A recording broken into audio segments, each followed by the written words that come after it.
nous établissons les fraudes, le clientélisme, les fraudes systémiques comme étant un fait. Et donc, ces termes-là seront dans le rapport. Ils le sont.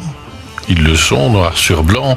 Il y a des dérives, c'est pas seulement des dysfonctionnements. Un dysfonctionnement, c'est quand on n'arrive pas à faire fonctionner quelque chose involontairement. Ici, ce sont des fraudes qui ont été mises en place, à la fois sur des dossiers individuels, mais également de matière systémique, afin d'activer la pompe Afrique fédérale et recevoir davantage d'argent du fédéral en contournant la réglementation et la législation. C'est pour ça que les recommandations que nous déposons sont si sévères, sont si strictes. Nous demandons au gouvernement de se constituer partie civile, nous demandons au gouvernement d'évaluer le préjudice financier pour les finances fédérales. J'ai travaillé avec de nombreux travailleurs sociaux d'Anderlecht qui sont venus remonter des informations parce qu'ils étaient révoltés par la manière dont on utilisait l'argent de la solidarité pour acheter des voix à Anderlecht.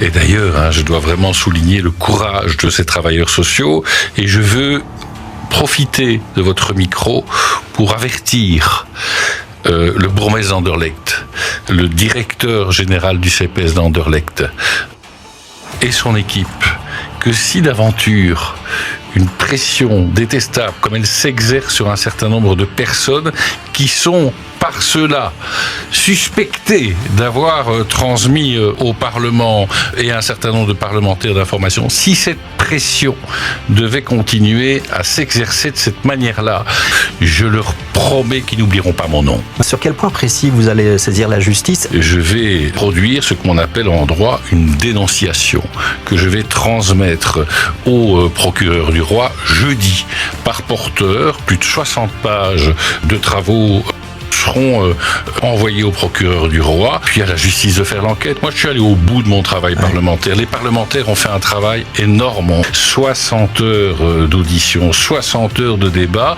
pour aller au bout d'un dossier. Maintenant, en effet, le gouvernement, d'une part, via ses recommandations, et puis, d'autre part, la justice doivent prendre le relais.